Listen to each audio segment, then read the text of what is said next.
Tuwashangilie wakulima wote wa Kenya, tuwashangilie majuhudi wamefanya,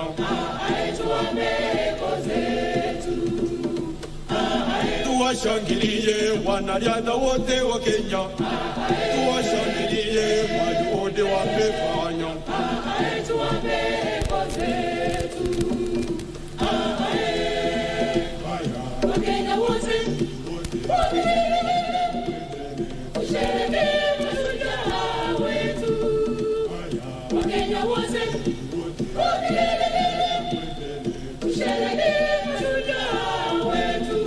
Tuwashangilie kina baba wote wa Kenya, tuwashangilie kina mama na vijana, tuwashangilie wanafunzi wenye bidii, tuwashangilie kwa juhudi wamefanya.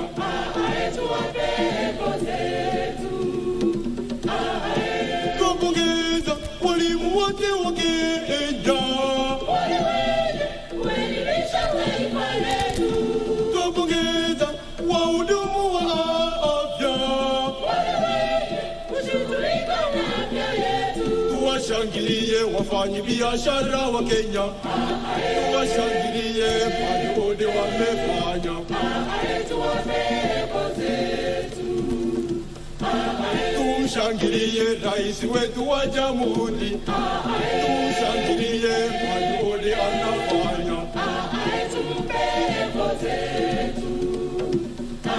Tumshangilie rais wetu wa jamhuri,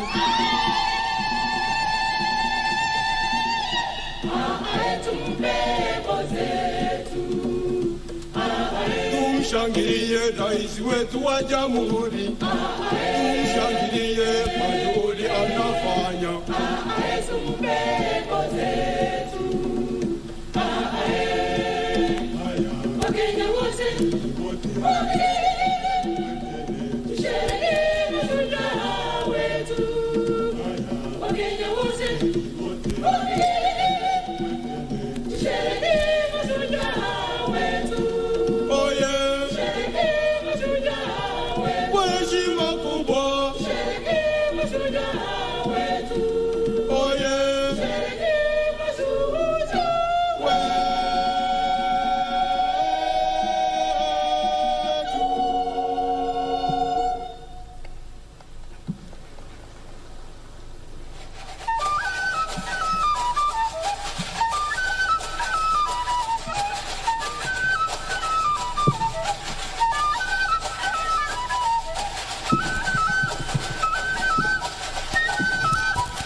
Chama! Oya! Waendelee wasiendelee? Kaiko rusyo mamuro bwata chingurwa monyagerera Yesu. Monyagerera Yesu mamura bwekebega. Mamura bwekebego bweta makweli.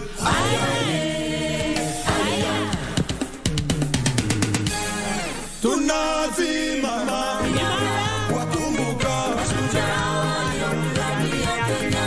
Tunazimama wakumbuka Mashujaa waliopigania Kenya. Tunazimama wakumbuka Mashujaa waliopigania Kenya. Tunazimama wakumbuka Mashujaa waliopigania Kenya.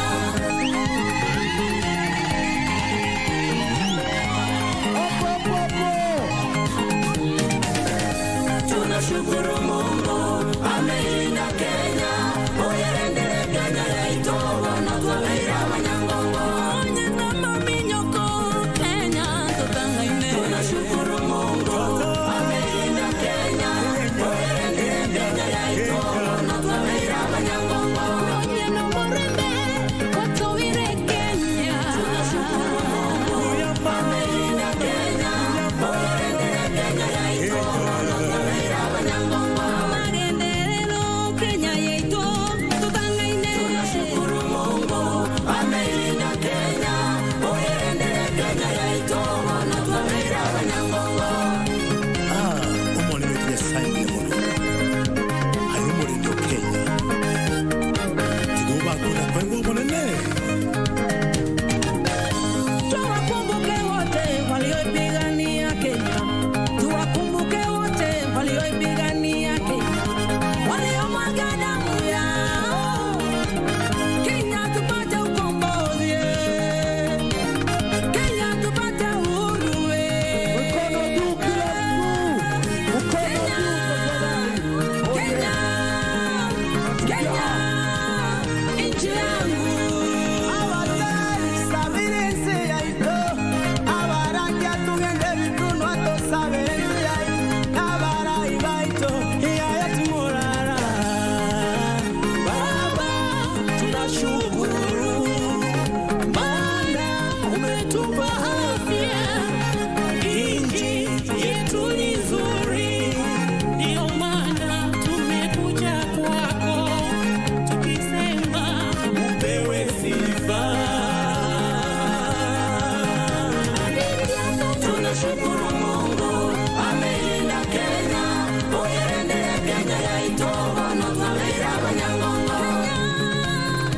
Kenya, tunashukuru Mungu ameilinda Kenya. Oyerendere Kenya yaito wanatwalira wanyangongo. Onyene kibara chiro mwenyenyo. Onyene moremi mwerorere. Chingiti choro sana basongo bachaberorera. Kenya eze yaito. Kenya eze omorenga. Tata muyama no zengenjo yobo tibole.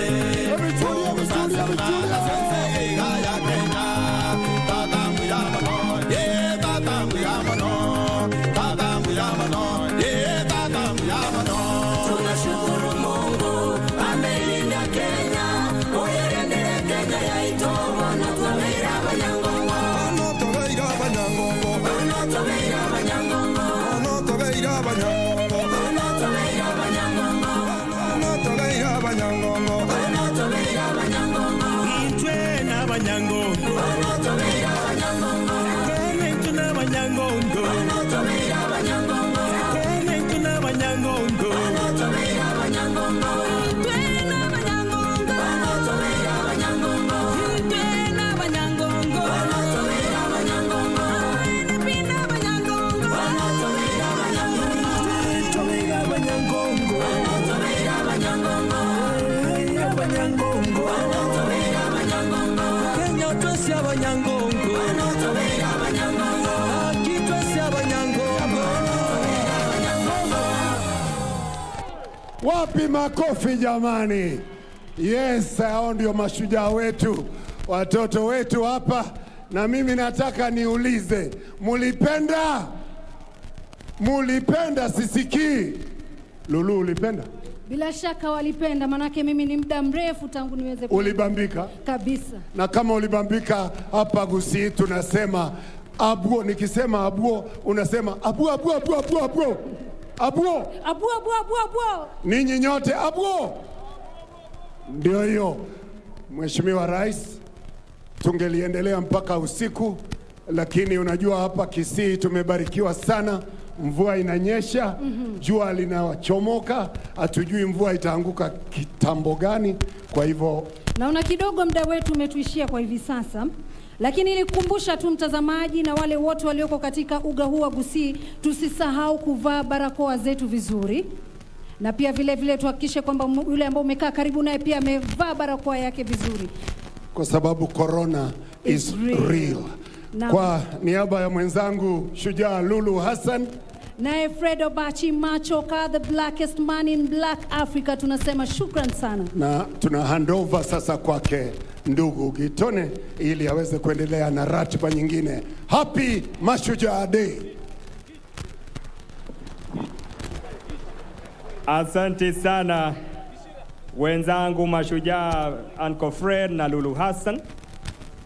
Mheshimiwa Rais, naomba unikubalie sasa ili tuweze kuingia katika taswira jinsi mambo yalivyo. Ni muombe gavana wa jimbo la Kisii, Mheshimiwa James Ongwae, aweze kutukaribisha katika jimbo hili na vile aweze kutuvalia njuga kipindi ambacho kimesalia. Karibu gavana wetu.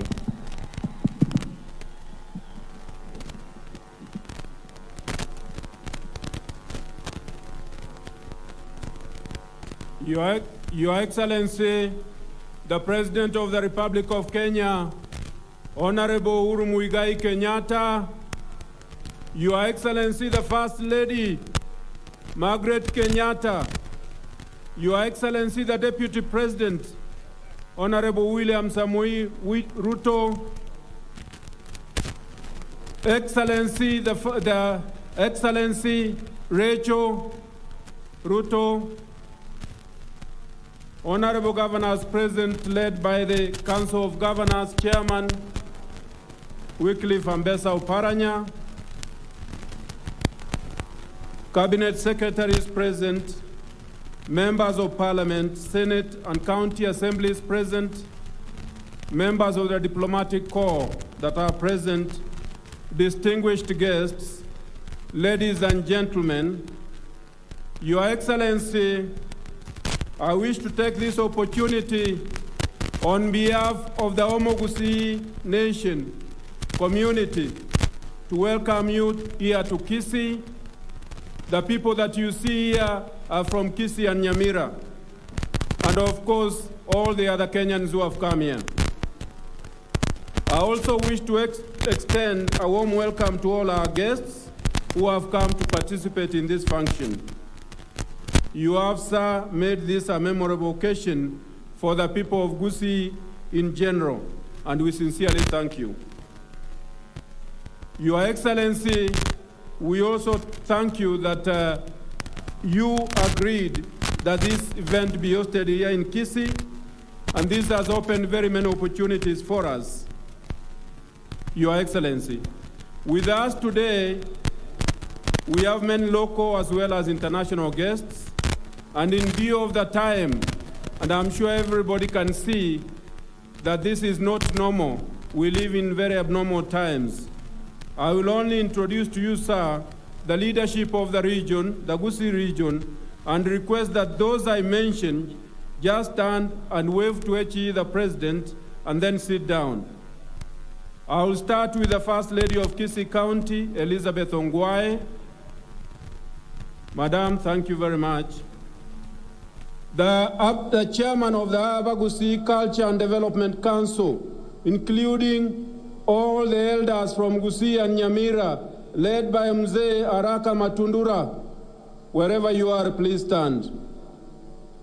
The members of the County Assembly, Nyamira and Kisii, wherever you are, please all of you stand. I will identify the leaders of minority Nyamira and Kisii, Honorable Dennis Kebaso, Nyamira County, and James Ondari, Kisii County. The leaders of majority, Nyamira and Kisii, Honorable Karen Atuya, Nyamira County, Timothy Ogugu, Kisii County. The Honorable Speakers, Nyamira and Kisii, Moffat Tea, Nyamira County, and David Kombo, a former minister in President Moi's government, who is now the Speaker of Kisii County.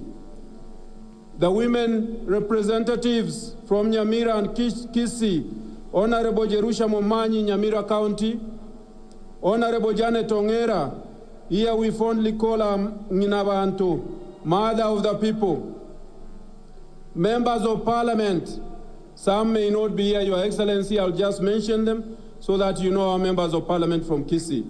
Honorable Shadrach Mose, Kitutu Masaba, Honorable Vincent Kemosi, West Mogrango, Honorable Joash Nyamoko, North Mogrango, and Honorable Ben Momanyi, the consummate politician from Nyamira and Borabu. In Kisii County, we have Honorable Ezekiel Machogu from Nyaribari Masaba, Honorable Richard Tongi from Nyaribari Chache, from where we are right now. This is Nyaribari Chache, Your Excellency. Honorable Innocent Obiri Bobasi, Honorable Oro Yoka Bonchari, Honorable Alpha Miruka Bomachoge Chache, Honorable Professor Zadok Ogutu Bomachoge Borabu, Honorable Silvanus Yosoro South Mogirango, Honorable Richard Onyonka, Kitutu Chache South, and Honorable Jimmy Angwenyi. I think that probably the second longest serving MP in the Republic of Kenya from Kitutu Chache North. Our Honorable Senators, Honorable Kongo Mogeni, Nyamira County, Honorable Professor Sam Ongeri, our Mzee of Politics, and who is here today, Honorable Ongeri, our governors present, led by our chair of the Council of Governors, and also the governor of Kakamega, Honorable Wycliffe Oparanya. Thank you very much. Honorable Cyprian Awiti, the governor of Homa Bay. Honorable Zachary Obado, the governor of Migori. Honorable Professor Anyang' Nyong'o, the governor of Kisumu. Your Excellency, those are the governors who are present. And of course, Nyagarama, I've left him for later. Honorable Nyagarama from Nyamira. My brother Nyagarama would have wished to call you here to speak, but I will just tell His Excellency the President that you have requested that he also visits Nyamira. We also have my Deputy Governor, Honorable Joash Maangi. Your Excellency, I'm cognizant of the fact that this is a national function, and it will be inopportune on my part to use this platform to bring requests that relate either to Nyamira or Kisii County, which I'm sure my people here and our people from Kisii would have wished that I do so. But this is a national function, it's not about Kisii or Nyamira. We did meet you, Your Excellency, at State House, and we communicated our requests, and I know that you are aware of all those requests. Kindly allow me nonetheless, on behalf of the people of this county that I'm the governor, to thank you most sincerely for your support in addressing our developmental challenges in this region. Your Excellency, in the spirit of Article 6.2 of our Constitution, we have cooperated closely with national government on a number of programs in the county, and it's only fair, even if we don't have enough time for me, to thank you and mention just a few of them.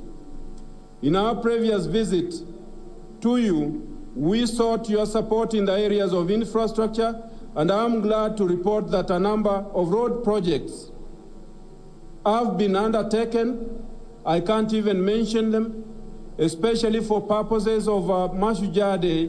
Your Excellency, those projects are over 12 projects. This town which was almost entirely marram, is now completely, entirely tarmac. The stadium itself is completely tarmac, Your Excellency. In the constituencies, your government has put a number of tarmac roads, and I do know that when we met you, you directed your CS for infrastructure to meet them, and I'm aware that all our members of parliament met him last week, and they gave further requests, just like any others can do. Your Excellency, in the areas of water, we had serious problem in this particular municipality. The water system was put here, Your Excellency, in 1936. And we only had 6 million liters of water per day. Through your government, we now have a Kegati water project where we now have 27 million liters of water per day, Your Excellency, and is one of the areas that when you find time, either before you leave or in future, you come and commission, Your Excellency. We also made a few requests on that relate to reticulation, both in terms of the water system itself and the accompanying sewage system, but those are issues, Your Excellency, I'll not mention here. Your Excellency, apart from those and many other projects that even relate to the upgrade of the energy system, which has been finalized here in town, Your Excellency, we did request you, when we saw you last time, we told you that Kisii County, the Gusii Nation, controls 60% of the money market in the Nyanza region. And those statistics are not mine, Your Excellency. They are from the central bank in Kisumu. We did indicate that our banking system finds it very difficult to go to Kisumu to collect resources, and you kindly agreed to create a central bank money collection center here, or a currency center here in Kisii. That is something that, Your Excellency, you probably know about, and I am sure that you are cognizant of it, and we thank you for that, Your Excellency. Your Excellency, that center, Kisii, is going to be the fourth. This is going to be the fourth such center in Kenya, after Meru, Nakuru, and Nyeri, and we thank you. Thirdly, Your Excellency, you directed our son from here, Dr. Fred Matiang'i, for whom, as a community, we sincerely thank you, Your Excellency, that a passport center be created here. And Your Excellency, we now here in Kisii have a passport center. We don't go to Nairobi, we don't go to Kisumu. If you want a passport, you just go here, Your Excellency. We thank you. Finally, Your Excellency, even if I had many things to thank you for, let me thank you for this stadium. This stadium, Your Excellency, during your travels to Kisii, especially the political travels, you used to use it. You know how it looked like. Your Excellency, you directed your officers to support us in ensuring that we have a stadium that is to international standard. We thank you, Your Excellency. Your office was able to put those bleachers that they are sitting on, but those are bleachers, they are called bleachers and frangines. But they also told me that you also must show goodwill as a county government. We did, as a county government, Your Excellency, we did this pavilion where you are sitting, but we thank you sincerely, Your Excellency, for the support you have given us. Your Excellency, Kisii County has immense potential in agriculture and in other areas. There are many issues we have raised, whether it's the coffee debt that we want helped on and others which we gave you. I don't want to repeat them. But let me tell you only one thing, Your Excellency, on the soapstone. Kisii is the home of soapstone only in the world. There is nowhere else of this stone in this world called Earth. We ask Your Excellency that your government looks at this, because we are wasting it as a resource at the moment. We only use it for figurines.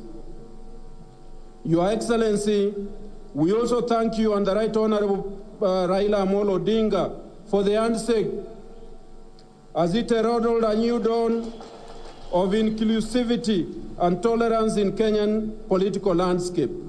That gesture of putting national interest above personal interests demonstrated the true spirit. Allow me, sir, to call it Mashujaism, which we are celebrating today.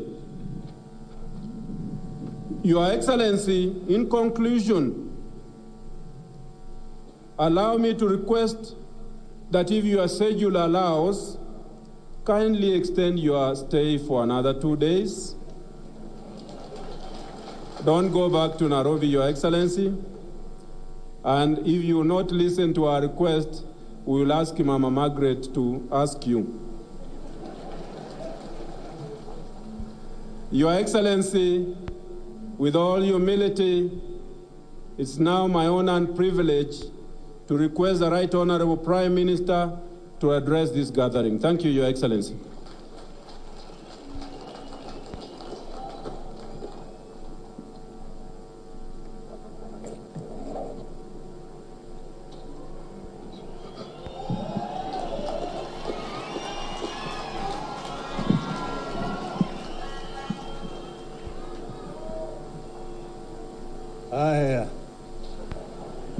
Your Excellency, the President of the Republic of Kenya, Honorable Uhuru Kenyatta, distinguished guests, all protocols observed, ladies and gentlemen, abantu bambe ntombuya mure,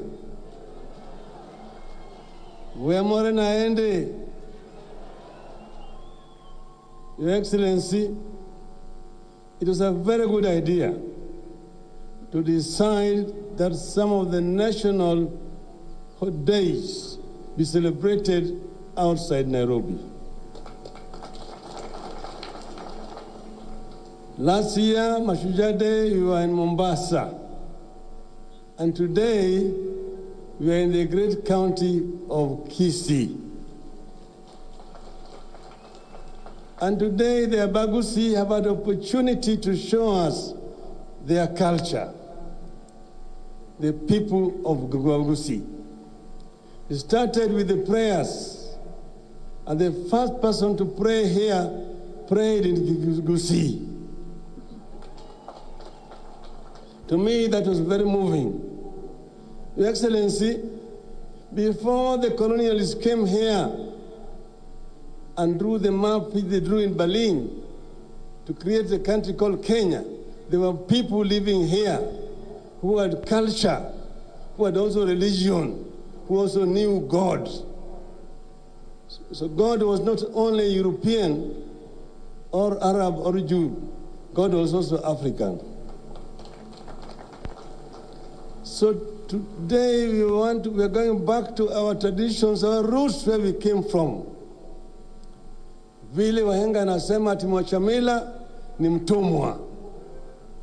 So we must be proud as a people of Kenya by respecting and developing our culture as a people. Mashujaa, Your Excellency, Kisii County has got a list of Mashujaa. You start with the hero, Otenyo Nyamantere. Otenyo Nyamantere, Your Excellency, was a hero who resisted colonial domination, taking Kisii cows out to go and slaughter and auction them. He was killed in cold blood here, Your Excellency. It is also here in Kisii where that hero lady, Mekatilili Wamenza, was brought and imprisoned here. And it's from here that she escaped and walked on her foot all the way back to the coast. There are many other heroes here. The late senior chief, Musa Nyandusi, Mrs. Lawrence Sagini, Mzee Samuel Nyamweya. Those are people who participated in the liberation struggle of our country. We had other heroes. George Moseti Anyona. There's another one who's called George Morara, who was not really fully recognized. Your Excellency, I met the daughter of George Morara. She's called Sandy Morara. She's somewhere here in the crowd. And she told me that her father had been remembered in Mombasa with the street, Nairobi, also there's George Morara Street, Nakuru, Kisumu, but they don't have anything here in Kisii. So I'm challenging the governor to name a street or something here in Kisii in honor of George Morara. Great athletes, Your Excellency. When we were growing up, Nyandika Mayoro was the great athlete here. Areria Nentia. Your Excellency, Nyandika Mayoro, Baratonjero Teach, and Kibet Boyd, and Paulo Diambu participated in the Olympics in Melbourne in 1956. Areria Nentia won the Commonwealth gold medal in 880 yards. Then the first Kenyan to win an Olympic gold medal, Naftali Temu, came from here. The team of Kenyans who won the first gold medal in 4x400 meters relay, Robert Ouko, Charles Asati, Ezekiel Nyamau, and then Paul Sang. And that list is long and long. Daniel Mwanza. And then, we have the great lady, Helen Obiri, from here. So, Your Excellency, this is a land of heroes in our country who need to be remembered and need to be supported. Finally, Your Excellency, it was here in this stadium last year where we came after we had had one day of a conference with all the leaders from Nyanza. Here, the leaders here, the Luos were here, the Kisiis, and the Kurias. They all met here. Gusii talked here about the issues here, agriculture, the soapstone industry, the mineral industry, Your Excellency. They all talked about it. The Luos talked about fishing, about the cane, and about the cotton industries in the region. And the Kurias also brought here issues that I feel very strongly about, including having some kind of full recognition as a people in Migori County. So, Your Excellency, the BBI reggae was launched here in Kisii Stadium.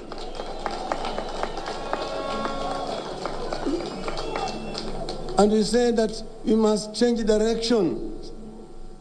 For 56 years, we have followed one direction, but with not very many results. So we need to look at what else is there which is missing. Projects Kenya can move forward as envisioned by the founding fathers of our nation. United, God should bless us. We should dwell in unity, peace and liberty, and plenty should be found within our borders.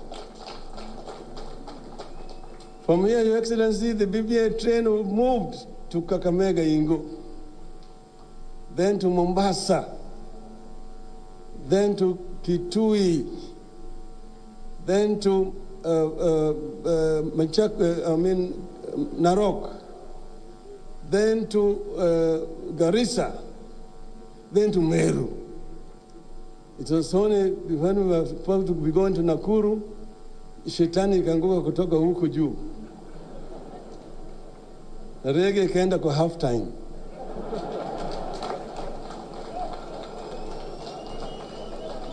Lakini sasa half time imekwisha, wachezaji wameshanyoroshwa, wameshapata mafunzo, tena wamepata massaging, sasa wanarudi kwa kiwanja, Your Excellency.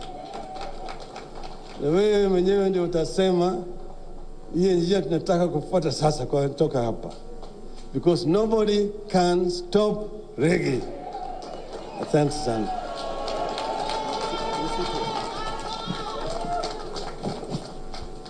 Your Excellency, as I conclude, abagusiba mintesi muaika omugako itogo togambere president ye itogo tere na kimora anjenda de kora chinko bintanya korora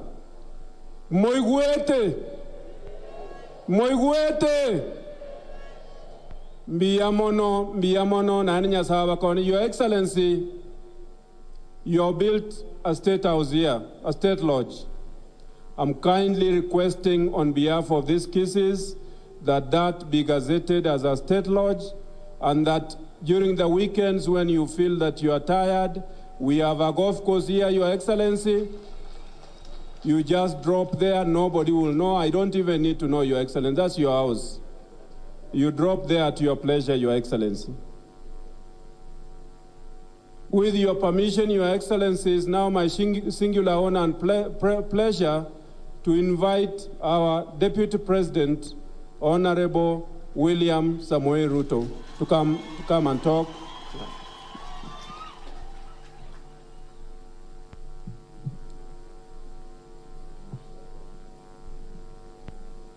Your Excellency,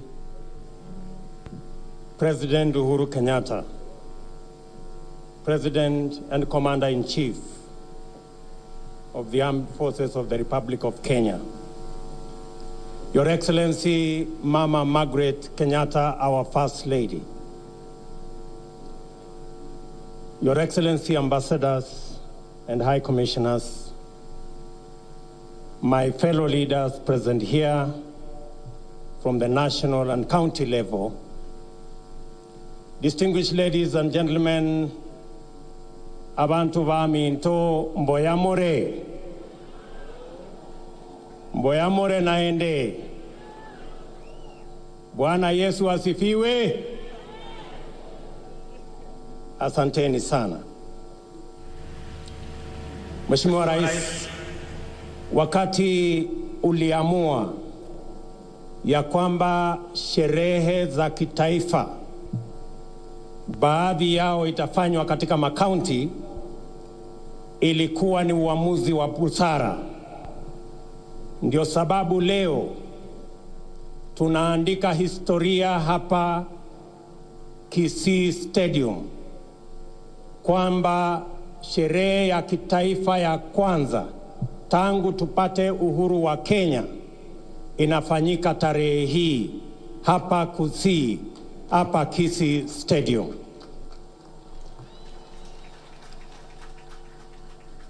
And I want to say, Your Excellency, we've come here to celebrate our Mashujaas, the heroes and heroines of our nation. Our founding fathers, the men and women who through determination, hard work, sweat and blood reclaimed our nation from the hands of colonialists and made us a free people. To them, we owe a debt of gratitude, and that is why we celebrate them on this Mashujaa Day. Your Excellency, there are millions of ordinary Kenyans in our villages, in towns and cities, who wake up early and sleep late in offices, in factories, in farms, and in all other places, working hard for our nation diligently, with commitment, with determination, with passion, and with integrity to make meaning of our independence and to continue the journey of making our nation free. To them too, ladies and gentlemen, we celebrate them as our Mashujaas because of what they do on a daily basis. And Your Excellency, because it is a national day, I do not wish to say more. My friend, the former Prime Minister, has told us about the reggae, which is fine, but I guess we will have a robust national conversation that will bring everybody on board. With those few remarks, Your Excellency, it's now my duty and pleasure to request, ladies and gentlemen, for us to be upstanding so that we can ask His Excellency the President to make his national address. Your Excellency, sir. Thank you, William. Thank you. Please be seated. Thank you very much.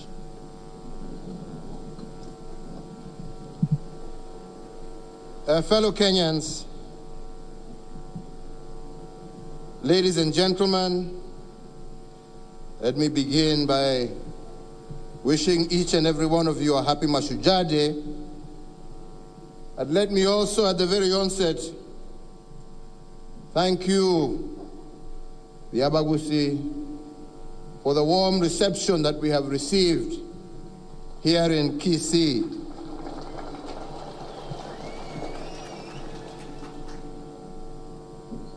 To celebrate the cultural diversity of Kenya and to strengthen our nationhood, I made the decision to hold our national celebrations in the counties on a rotational basis. Today, Kisii joins the counties of Nakuru, Nyeri, Machakos, Meru, Kakamega, Narok, and Mombasa in having played host to a national celebration. And indeed, in the near future, we shall announce where next year's Madaraka Day will be hosted. So, fellow Kenyans, we gather here to celebrate 68 years of history and heroism as a country. We are well aware, indeed, as the former Prime Minister mentioned, that the Gusii community is also not short of heroes. In their senior ranks, there are those that have been mentioned by the Prime Minister. But you will also encounter senior chiefs, Angwenyi Geshana, Osongo Agwenyi, Oga Agwenyi, Zakaria Agwenyi, Musa Nyandusi, and many others. The makers of the Kenyan nation at independence also tapped into the abilities of your sons and daughters, heralding the birth of a strong and vibrant nation whose story cannot be complete without the mention of Lawrence Sagini, James Nyamwea, Zachary Onyonka, amongst others. And thereafter, following in the steps of the independence Gusii heroes, many others heeded the call to serve the public arena, with some rising to high echelons of public service as high-standing cabinet ministers, formidable legislators, influential judicial figures, amongst them being George Museti Anyona, Simeon Nyachai, Justice Nyarangi, just to mention but a few. So, ladies and gentlemen, on this day in 1952, a state of emergency was declared in Kenya by the British. They arrested over 200 of our leaders, including the Kapenguria Six, and indeed started one of the darkest chapters in the history of our nation. The atrocities visited upon thousands of our people during the emergency period can never be described by any account of history. Even the secret histories of the hanged in detention camps cannot capture the pain of what was later called the Dirty War between the British and our liberation heroes. Fathers were taken away from their families never to return, while those who did limped back home, some having been castrated and permanently robbed of the joy of ever being a parent. Mothers were maimed by marauding soldiers never to recover, and innocent children were forcefully conscripted into a war and turned against their own. The darkness of this dirty war and its imprint on the psyche of our nation will remain alive in our memories forever. However, the founding father of our nation, Mzee Jomo Kenyatta, advised us that for our country to heal and move forward, we must forgive, but we can never forget. This advice to forgive and not to forget was not a call to begrudge the perpetrators of the darkest part of our history. It was a call to remind our children about our past every Mashujaa Day, and to do it recognizing that liberation is a process. The more we ponder our history in its truest form, the more liberated we become. But those who whitewash and dodge their history become victims of its ugly parts. Fellow Kenyans, this day, the 20th of October, was set aside by our forefathers because there is no country without a history, and there is no history without heroes. The day was also set aside to remind us that history is not just about the past. Our history is also a torch that blazes a trail into the future as well. And that is why I invite you today to reflect with me on the heroes and heroines that defined our nationhood. Although we speak of October 1952 as the hallmark date in the history of our heroes, tales of heroism in Kenya date back to the 19th century, well over 100 years ago. And this is testament to the fact that our national pride is not a recent affair. It is something ingrained in our consciousness as a people. For instance, Chief Wayaki Wahinga led a resistance movement of the Agikuyu against the leadership of the British administration towards the end of the 19th century. His main complaint was that the colonizers were excessive in their demand for livestock and labor from his people. And during one of the disagreements, he is said to have burnt down a British establishment in his jurisdiction in 1890. 2 years later, in 1892, Wayaki Wahinga was arrested and buried alive at Manyani Maximum Prison in Taita Taveta. He died a hero. And today, I cannot be more proud than I was last week when in the same venue, Manyani, I introduced the future heroes of our nation, a group of 800 young men and women engaged in groundbreaking innovations for the future of our country. Another hero from this era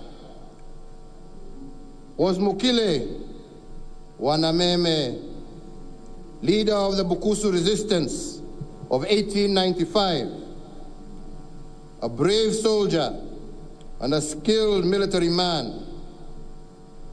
Wanameme is said to have beaten the British soldiers in his first battle against them at Chitemba Hills near Webuye. He died a hero. And not all our 19th century heroes were men. There was a Giriama widow by the name of Mekatilili Wamenza, who distinguished herself as one of the foremost warriors of her time.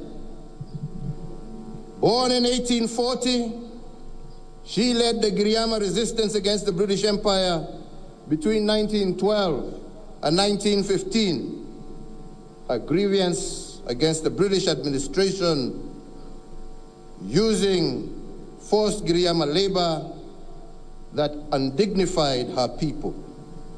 She was arrested twice, put in colonial maximum prisons, and in both instances escaped. The first, as we heard earlier, actually being here in Kisii, where she walked after escaping 800 kilometers back home. Her second escape was from Kismayo in present-day Somalia, and she did escape from there and went back to Kilifi to continue the Giriama resistance. Such spirit of resilience and constant comebacks is what we have banked in our historical records as heroism.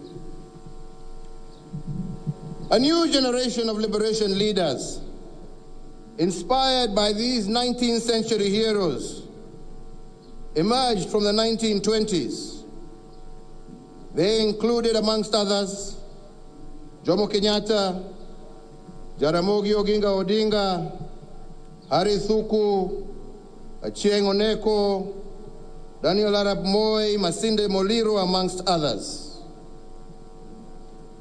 This generation was more enlightened in Western tactics and began to use pen and paper to advance the cause of the African people. This is the generation that laid the foundation stone for our modern nation state, and that is why we call them the founding fathers of this nation. In the late 1940s, a new generation who had fought side by side with British soldiers during the Second World War emerged. This generation was heroic on many accounts. They fought the Mau Mau War against the British Empire and won. And thereafter, together with the founding fathers, they negotiated and drafted our constituting instruments for the birth of a new nation, and fundamentally, they started the journey of founding our nationhood from scratch.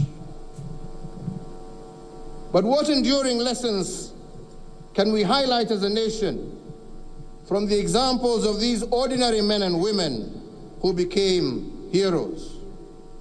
What must we teach our children every Mashujaa day from the acts of these heroes? These liberation heroes were people who sacrificed themselves for an ideal bigger than themselves. These heroes, some of them buried in unmarked graves, understood that there is no weapon more lethal than the will of a free people.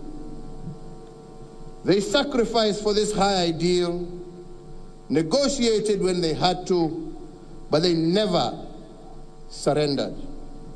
Their resolve remained unbroken and unbowed. Some historians have argued that these heroes were extraordinary people. But nothing can be further from the truth. These veterans were ordinary people who became extraordinary because of the choices they made. They did not start out as heroes who did big things. Their heroism was only revealed as they stubbornly confronted obstacles that stood in their path to freedom. They only became heroes, moment by moment, as the liberation of our country from the shackles of colonialism unfolded.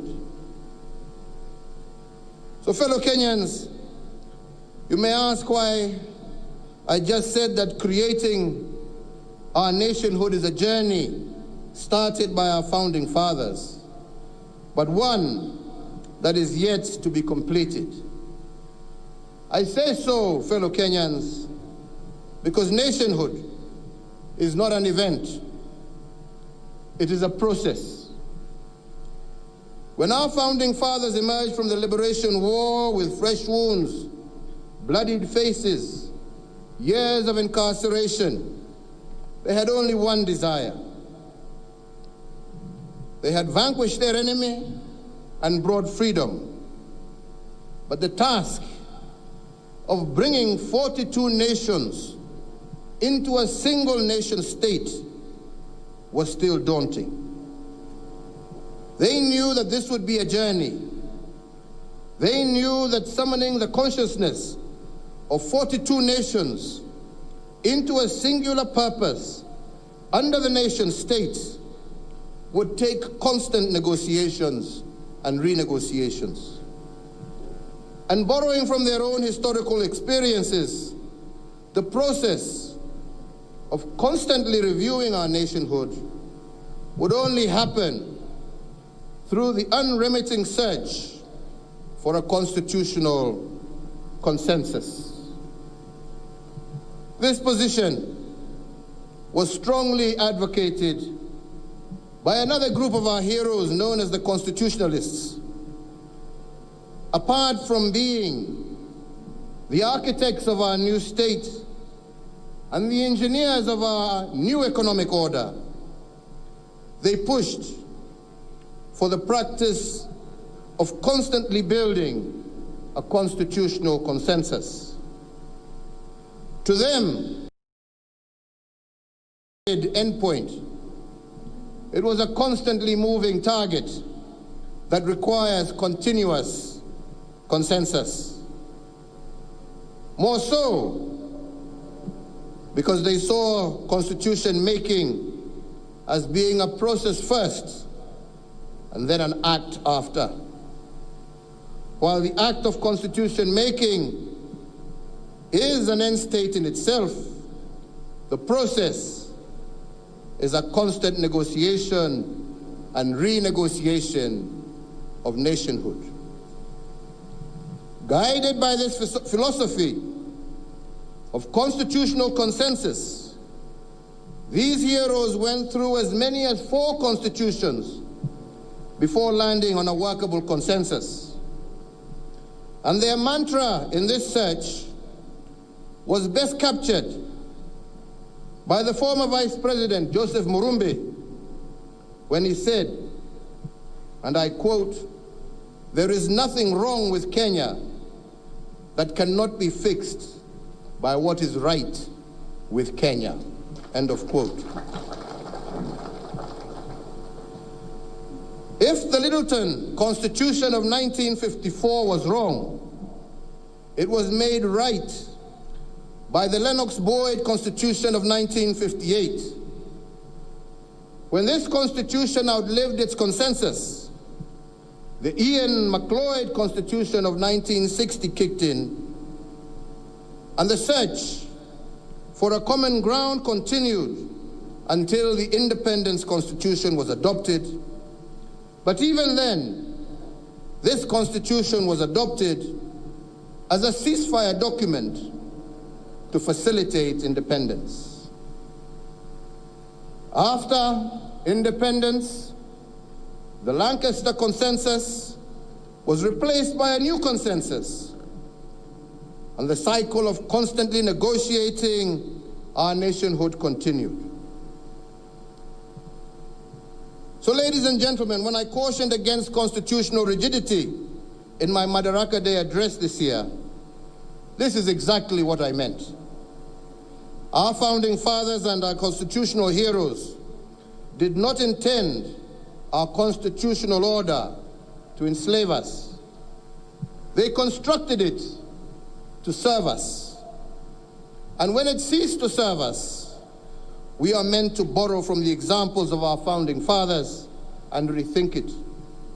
More so, if the national question of the day requires a constitutional settlement. Fellow Kenyans, our country is staring at a constitutional moment.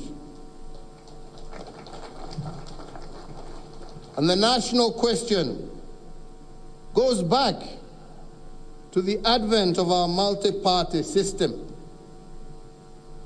For indeed, it was after the reintroduction of political pluralism in 1992 that negative politics began to dominate our national arena.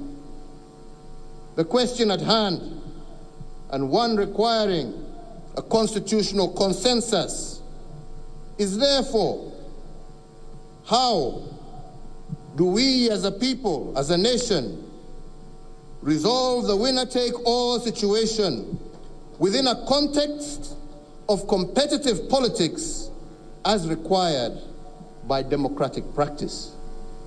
And how do we ensure we fulfill our democratic credentials without tearing apart the diversity of our nation? The question of us versus them must come to an end, fellow Kenyans. And as we exercise our democratic rights, it must never again be at the expense of our diversity. The cardinal principle must always be our unity in diversity.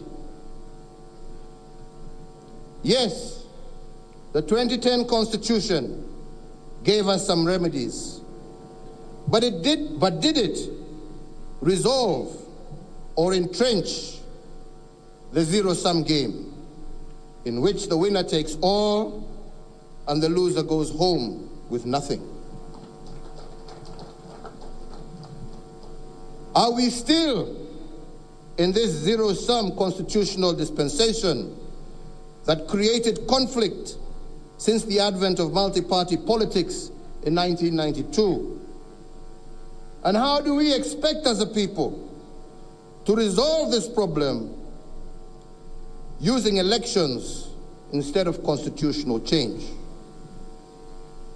It would indeed, fellow Kenyans, be a tragedy if come subsequent elections we have not resolved this dilemma.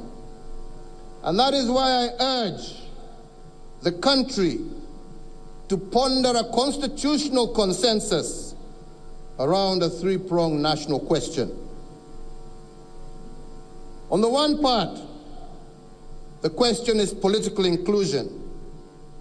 Instead of a zero-sum constitutional equation, can we adopt a positive sum equation? Can we adopt a constitutional arrangement that can take care of our diversity as a people? And on this, fellow Kenyans, we should not give my suggestion the parochial interpretation of creating positions for individuals. I am only urging for a constitutional consensus that accommodates all communities in an election. A consensus that makes it possible for any Kenyan to lead this country working hand in hand with his or her brothers and sisters from across the nation. The second part of the national question at hand is about equity in the distribution of opportunities and resources. Our political practice, unfortunately, has been such that resources and opportunity go to those occupying positions of authority. And that is why elections are so divisive and emotive. But it is possible for us to entrench the principles of equity in the distribution of resources and opportunities in the Constitution.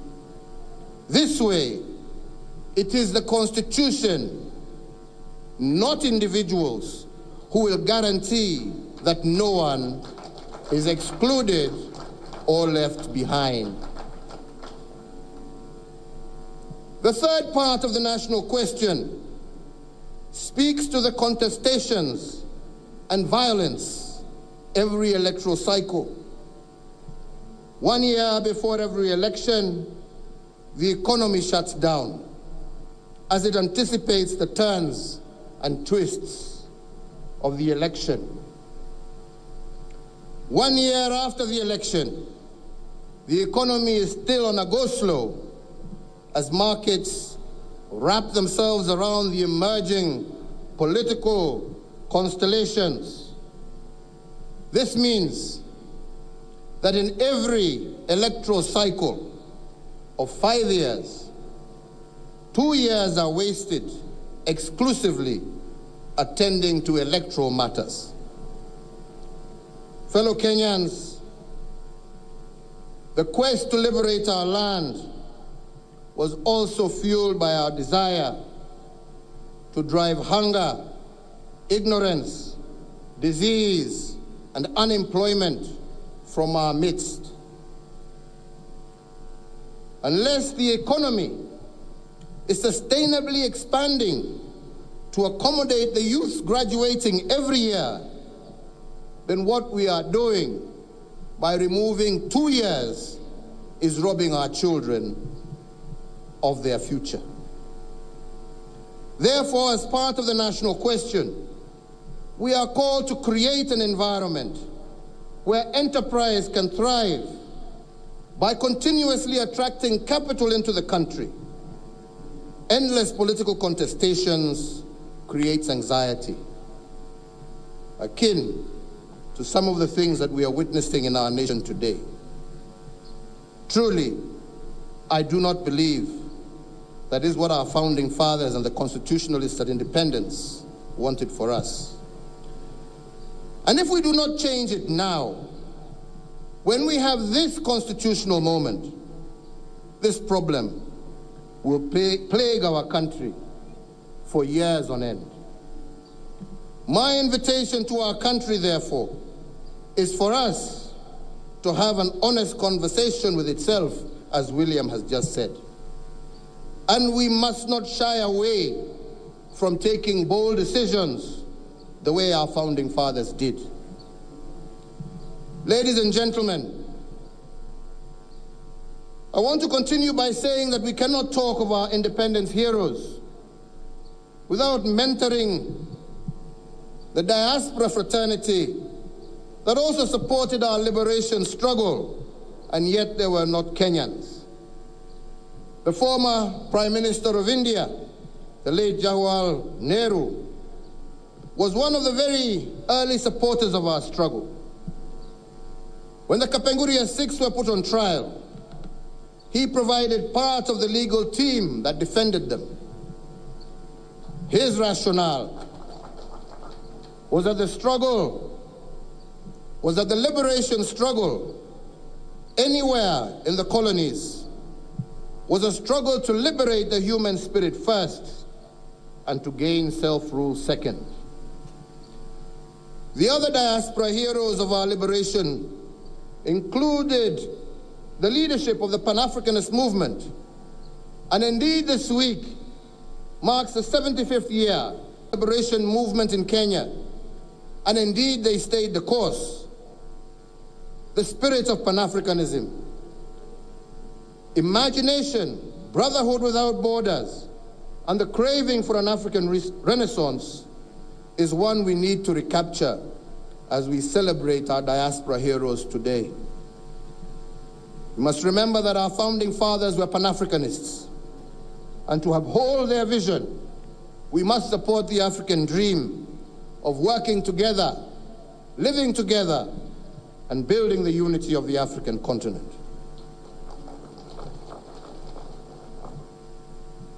Fellow Kenyans, we must also celebrate today our young people. They are our heroes, and yet we so often forget. As one statesman once said, and I quote, "We do not own this country. We have just borrowed it from our children, as represented by our young people." And if history is not just a path to the past, but a trail into the future, then a spotlight must be shone on our young people this Mashujaa Day. I remind you all that the makers of this nation were actually dominated by young people who worked closely with a few elder statesmen. Many do not know that the Independence Cabinet and the new administration was also dominated by young people. Many also do not realize that the first draft of Sessional Paper number 10 of 1965, which became the blueprint vision of our economy, was written by a 29-year-old technocrat known as Japheth Shamala. These young men were not extraordinary. They became our independence heroes because they made more opportunities out of the little they had been given. Instead of focusing on the hardships of building a new nation from ground up, they focused on the possibilities. The Independence War had taught them that energy flows where attention goes. They had learned from the struggle that what you focus on grows, and the words you utter become flesh. Our young liberators became heroes because they focused on what could be done and not the obstacles that stood in their way. Their attention was on the positive, and the words they uttered about their country were full of optimism. This attitude of positive energy made most of them heroes because they dared to do the impossible. And here is a lesson to our young people today. As I said in my Madaraka Day address, our nation, Kenya, is still a work in progress. It has its good and its bad. It has its ugly, but it also has its sweet. If our attention as a people and a nation always reverts to the bad and the ugly, all energy will flow to the negative, and we will just become a nation of angry, disillusioned people. But the young people who embrace the positive and the possible will emerge heroes and makers of things. So therefore, a good starting point for all our young people is to look for a problem and solve it. And if you solve a problem, heroism and success will naturally follow you. And I have 3 recent examples to illustrate this here in Kenya.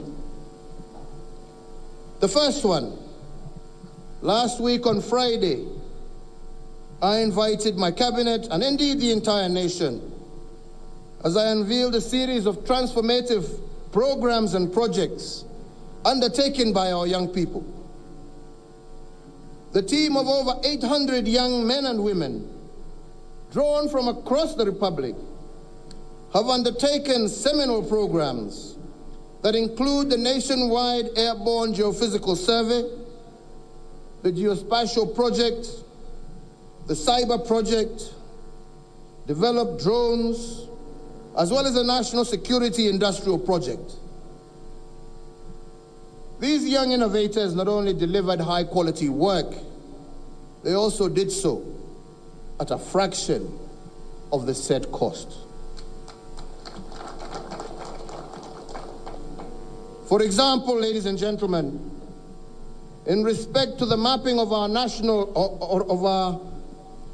resources under the National Airborne Geophysical Survey, a private firm had quoted to do this at a cost of Kenya shillings 30 billion. But our team of young professionals have programmed to do the job at a cost of Kenya shillings 4 billion. Currently, this project is almost 70% complete, and we look forward next year to launching it. With the completion of this seminal project, the comprehensive geology of our country is now known, and that information will be used to chart a path to prosperity and self-sufficiency for host communities and the wider Kenyan nation. Our young people have similarly completed the mapping of our entire country to the sublocation level, an endeavor that was last undertaken in 1972. Thanks to their efforts, we now have an annotated inventory of all public utilities across the country, all public infrastructure, all schools, both public and private, all hospitals, and all other public utilities, and a description of all physical developments, all the way to the individual home. Mambo ya kuiba mali ya serikali sasa itakuwa ngumu sana. Because of this, the next frontier of e-commerce within our nation will be powered by the national address system that will be rolled out across our nation. The e-commerce trade channel will be serviced with drones made by Kenyans for Kenyans. The second example I want to give is about two engineering students from Jomo Kenyatta University of Agriculture and Technology. The two, Michael Mwasikenyi and Ken Geshira, created an automated weeding robot to help farmers eliminate the need for herbicides in their crops.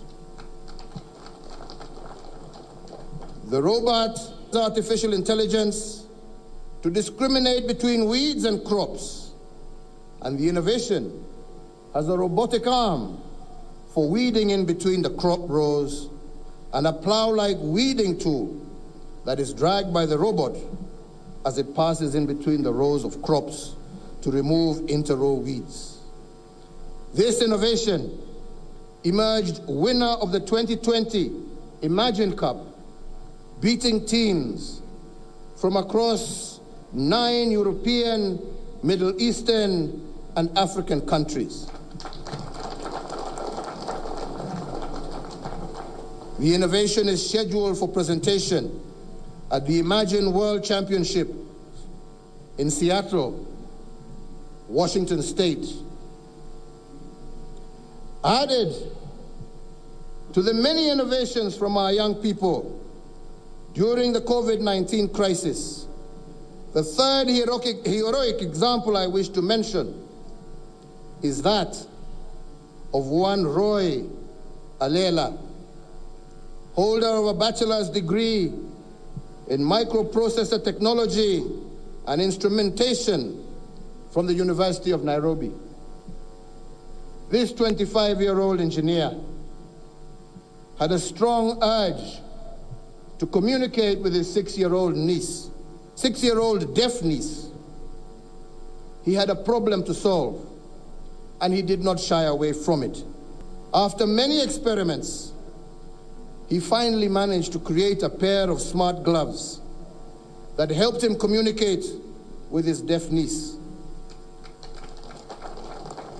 These gloves have flex sensors that help the deaf wearer communicate and actually vocalize messages to a mobile phone through Bluetooth. These customs are made to be customized to any client specifications and have a 93% accuracy of vocalizing messages. By solving the problem of his 6-year-old niece, Raila has created a solution that will help thousands of deaf people globally. This innovation has won the Hardware Trailblazer Award by the American Society of Mechanical Engineers. Roy was also the second runner-up for the British Royal Academy of Engineering Leaders in Innovation. With the example, therefore, of the National Security Program, Weeding Robot, and the Smart Glove, it is clear that Kenya has a pool of talented and gifted people. Where those transformative innovations came from, I believe there are many more. All we need do is look. And if our national attention moves to the search for solutions, our natural energy will indeed flow to a positive place. Fellow Kenyans, allow me to end my address today by recording 2 Mashujaa lessons from our founding fathers to our young people. I am compelled to do this because one statement said, if it was not for the elders correcting the mistakes of the young, there would be no state. My intention today is not to correct, but to point our young people in a direction that will make them heroes in their times. The first lesson from our liberation heroes is that it's got to be me. It's got to be me, and it's got to be me. That is, if anything will happen, it all depends on me. If change will happen, do not expect your neighbors to be the one to cause it. You are the one to do it. Answer the summons of change and be the driver of that change. All you need do is show up at the arena. Theodore Roosevelt once said that the man who matters is not the man who stands by the wayside criticizing, saying how things could have been done better. The man who matters is the one in the arena, the man whose face is marred by dust and sweat and blood, the man who errs and comes short again and again, knowing that even if he fails, at least he failed trying. My call to our young people, therefore, is to get off the wayside of pessimism and get into the arena. If the young veterans of war had not heeded the summons of change, we would not be having this Mashujaa Day or the independence that we enjoy today. The second lesson to our young people from the liberation heroes is this: be prepared to pay the price. And I'm using the word price to mean what you pay in exchange for something. The price of our liberation was high, but there was no doubt that our founding fathers were prepared to pay for it. Some of them paid the price with their own lives. But what they got is far greater than they could ever have imagined. Borrowing from the young veterans of our liberation, my appeal to our young people is not to be afraid of paying the price. If you have a dream, pay the price and the dream will come to you. And if you have a challenge, pay the price and it will resolve itself. And in saying this, I am inspired by the words of Reverend Frederick Donaldson in a sermon he gave almost 100 years ago. In this sermon, he dreaded an emerging culture of not paying the price. A culture characterized by wealth without work, knowledge without character, commerce without morality, science without humanity, worship without sacrifice, and politics without principle. If indeed our founding fathers were young people when they created Kenya, our young people can found a new Kenya in our lifetime. They have what it takes to create a new wave of heroism if they get into the arena prepared to pay the price of dreaming. On my part as your president, I will continue opportunity to serve in public service. Indeed, the last crop of chief administrative secretaries that I appointed, the vast majority of appointees were in their 20s and 30s. A continuation of my promise to the youth that my government will empower them and give them a greater voice. Ladies and gentlemen, let me also take this opportunity to commend all the young people that are serving their nation, both at national and county level. Our national pandemic was fortified by their immense contributions. I also want to thank our valiant, critical, and essential service providers for keeping Kenya going through this difficult time. I also thank our healthcare workers for their heroism, dedication, and selflessness in the midst of the greatest threat to public health in a century. I thank, too, our law enforcement military who are keeping Kenyans safe and orderly. Fellow Kenyans, what then is our lesson from our independence heroes this Mashujaa Day? What our heroes taught us is that it is very easy to lose a country. And as your fourth president, I need to remind you that you will have a fifth, a sixth, and even a 10th president, but you have only one Kenya.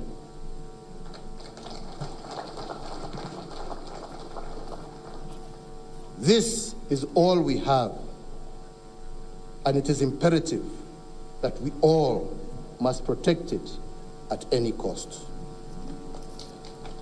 So, ladies and gentlemen, I cannot conclude this address without honoring our COVID-19 heroes.